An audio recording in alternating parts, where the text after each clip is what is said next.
고난주간 넷째 날 저녁 기도회를 시작합니다. 찬송가 157장입니다. 157장 겟세마네 동산에서 최후 기도 하시고 찬양합니다.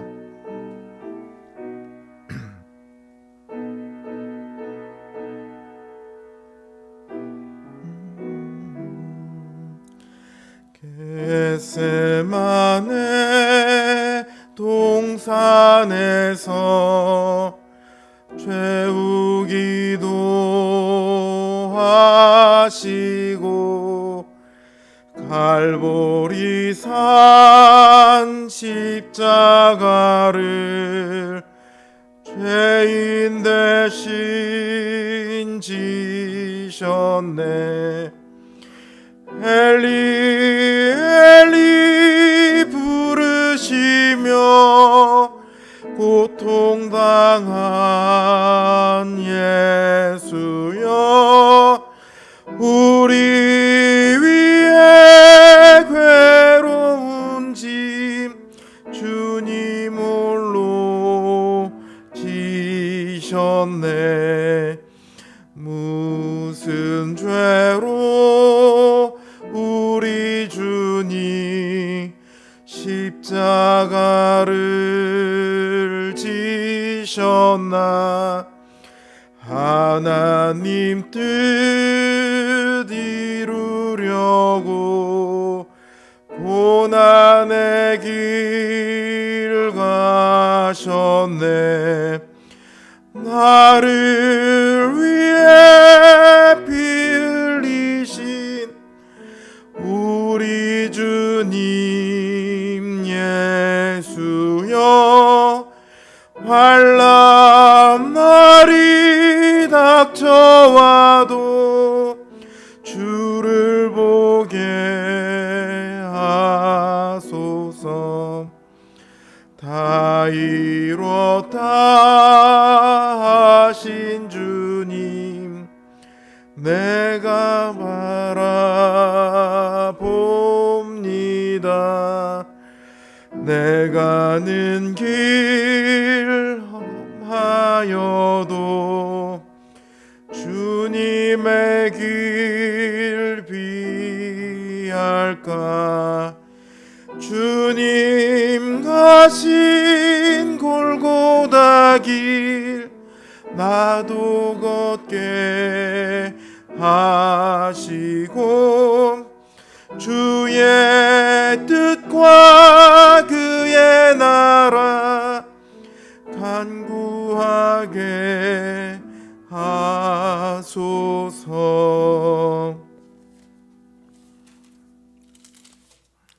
150장 통일찬송가 135장 찬양합니다. 150장 갈보리산 위에 찬양합니다.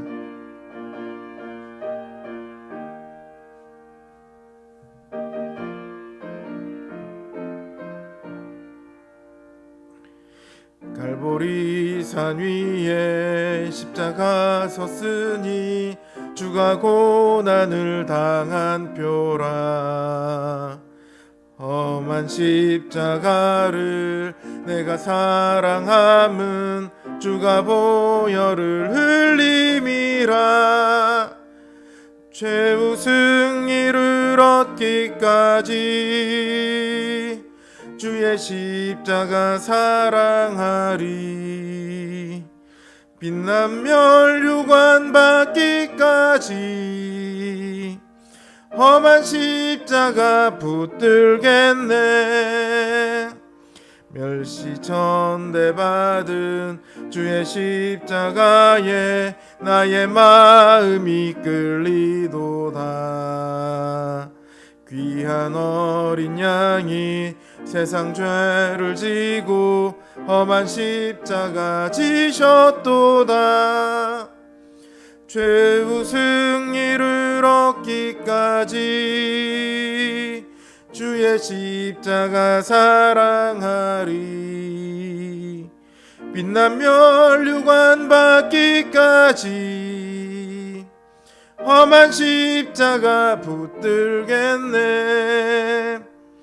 험한 십자가에 주가 흘린 피를 믿는 마음으로 바라보니 나를 용서하고 내 죄사 지려 주가 흘리신 보혈이라. 죄우 승리를 얻기까지 주의 십자가 사랑하리. 빛난 멸류관 받기까지 험한 십자가 붙들겠네. 주님 예비하신 나의 본향집에 나를 부르실 그날에는 영광 중에 계신 우리 주와 함께 내가 죽도록 충성하리. 죄우 승리를 얻기까지 주의 십자가 사랑하리. 빛난 멸류관 받기까지 험한 십자가 붙들겠네. 기도합니다.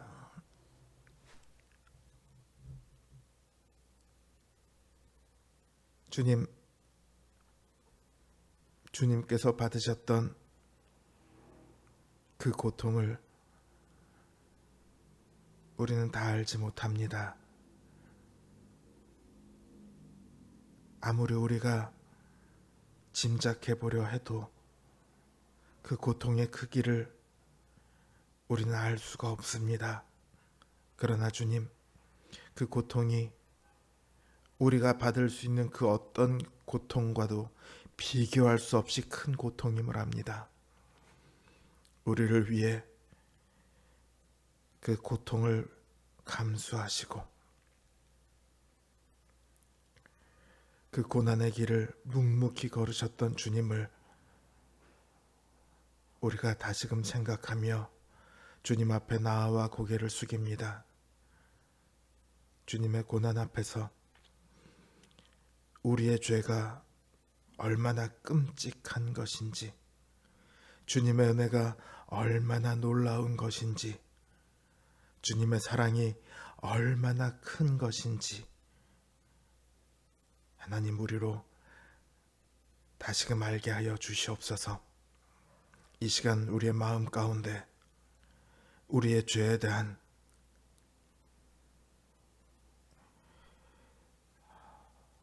정말 한탄스러운 마음과 주님에 대한 감사와 사랑이 우리의 마음을 가득 채우게 하여 주시옵소서. 그리하여 우리 입에서 주님을 구주로 고백하며 영원히 주님을 따라가겠노라는 고백이 나오게 하여 주시옵소서. 그 고백이 우리 삶의 걸음이 되게 하여 주시옵소서. 예수님의 이름으로 기도드립니다. 아멘.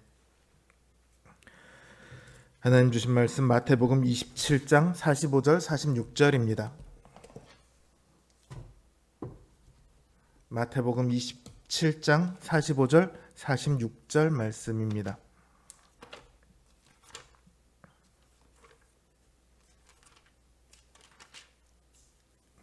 제 성경 기준으로 신약성경 51면에 있습니다. 마태복음 27장 45절 46절 말씀 제가 받들어 읽습니다. 제6시로부터 온 땅에 어둠이 임하여 제9시까지 계속되더니 제9시쯤에 예수께서 크게 소리질러 이르시되 엘리 엘리 라마 사박다니 하시니 이는 곧 나의 하나님 나의 하나님 어찌하여 나를 버리셨나이까 하는 뜻이라. 아멘.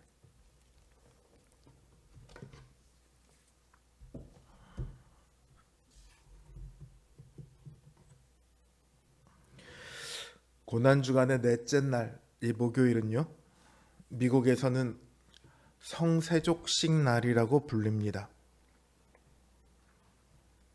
주님께서 제자들의 발을 씻어주신 것을 기념해서 교회로 모여서 서로 발을 씻어줍니다. 우리나라에서는 이 일을 하는 경우가 별로 없죠. 수련회를 가면 세족식을 하는 경우가 종종 있기는 해요. 자, 주님께서는 잡히시기 전날 제자들의 발을 씻어 주셨습니다. 주님께서 발을 씻어 주신 것은 단순한 섬김의 의미만은 아닙니다. 발을 씻어 주신 것은 죄를 씻어 주시는 상징이었죠. 주님께서는 물로 제자들의 발을 씻어 주셨지만 사실은 주님의 피로 제자들을 씻기신 겁니다.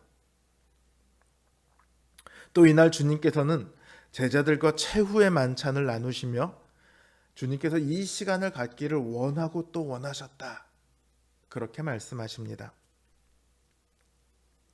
주님과 그들이 나눈 식사는요, 한 끼 맛있는 식사 혹은 함께 먹을 수 있는 마지막 식사 이런 의미가 아니라요, 유월절 만찬입니다.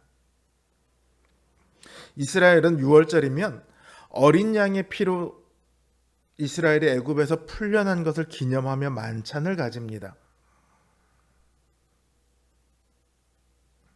주님께서 제자들과 유월절 만찬을 가진 것은 이제 그 유월절 어린 양으로 주님께서 죽으셔야 하기 때문입니다.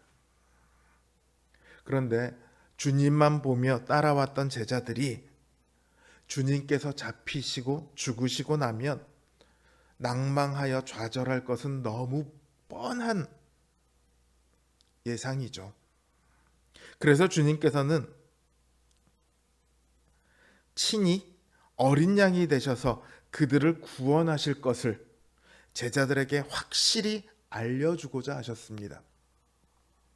이처럼 주님께서는 이제 곧 자신은 잡혀가고 죽게 될 것이지만 자신이 죽더라도 그 죄 씻음과 구원은 확고함을 제자들에게 알려주신 거예요.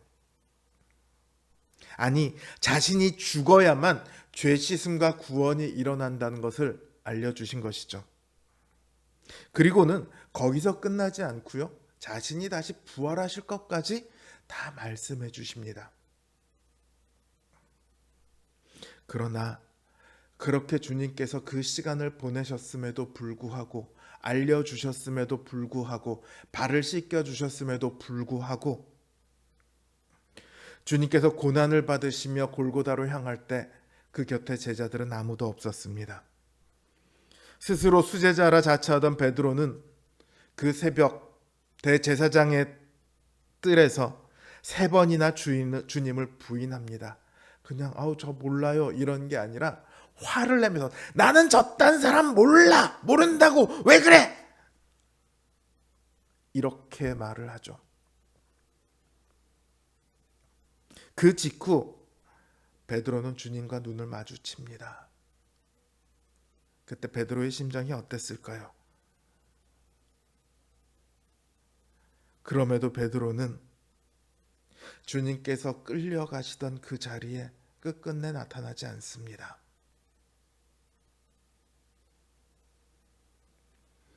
또 스스로 주님의 사랑하는 제자라고 자처하던 요한은요,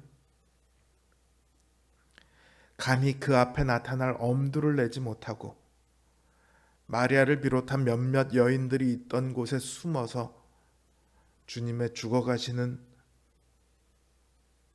그 장면을 지켜봅니다. 다른 제자들에 대해서는 성경은 언급조차 없습니다.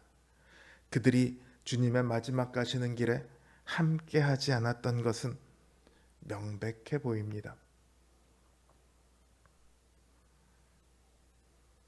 지금 불과 4일 전에 주님을 왕이라고 환호하던 이들은 이제 주님을 죽이라고 외치고 있습니다.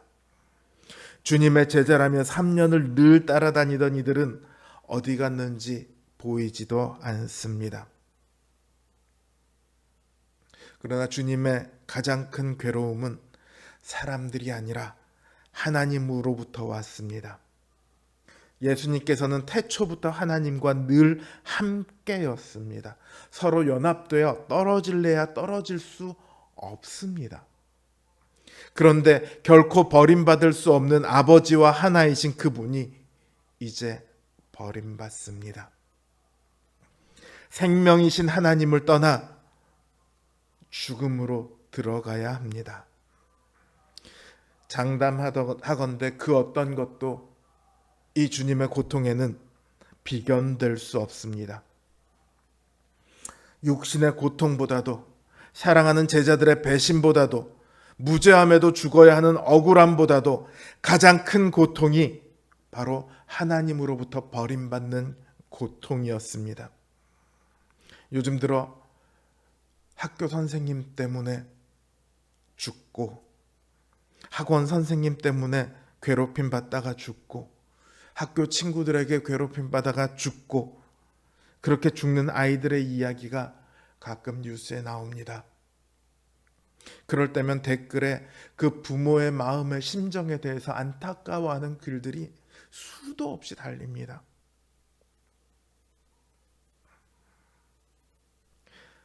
옛말에도 부모보다 먼저 죽는 것을 가장 큰 불효라고 여기기도, 그렇게 말하기도 했었죠. 그만큼 부모의 고통은 극심할 거예요. 그러나 주님께서 하나님으로부터 버림받는 고통은 인간이 가질 수 있는 그 어떤 고통과도 비교조차 할 수 없습니다. 하나님께서 하나님을 죽이십니다. 하나님께서 하나님을 버리십니다. 하나님께서 하나님을 고통받게 하십니다. 이 모든 것은 우리 때문입니다. 우리가 그랬습니다. 우리가 하나님께서 하나님을 버리도록 했습니다. 하나님께서 하나님을 죽이도록 했습니다. 예수님께서 받으신 그 괴로움은 모두가 다 우리의 것입니다. 우리가 받아야 할 하나님의 외면을 주님께서 대신해서 받으셨고, 우리가 받아야 할 하나님의 진노를 주님께서 대신해서 다 받으셨습니다. 주님은 우리 모든 인류의 그 고통을 그 한 몸에 다 짊어지셨습니다. 육신의 고통이야 한계가 있겠죠. 그러나 그 영혼의 고통은 다릅니다. 모든 인류의 고통을 다 짊어진 그 고통을 우리가 어떻게 감히 미로 짐작이라도 할 수 있겠습니까? 우리를 위해 아무도 없이 그 고난 가운데서 외로이 죽어가신 주님을 우리가 기억한다면, 이제는 우리가 주님의 곁에 서야 합니다. 주님을 따라 그 외롭고도 괴로운 길을 걸어야 합니다. 그 길을 걷다 보면 알게 됩니다. 그 길을 걷는 내내 주님께서 우리와 함께 계시다는 것을요. 주님은 우리를 외롭지 않게 하기 위해 그 외로움을 당하셨고, 우리로 괴롭지 않도록 하시기 위해 그 모든 괴로움을 당하셨습니다. 우리와 함께 하시기 위해 그 고난을 받으신 주님을 만나고 함께하며 따라 걸어가겠노라고 결단하는 이 고난주간 되시길 주님의 이름으로 기원합니다. 주신 말씀 생각하며 기도합니다.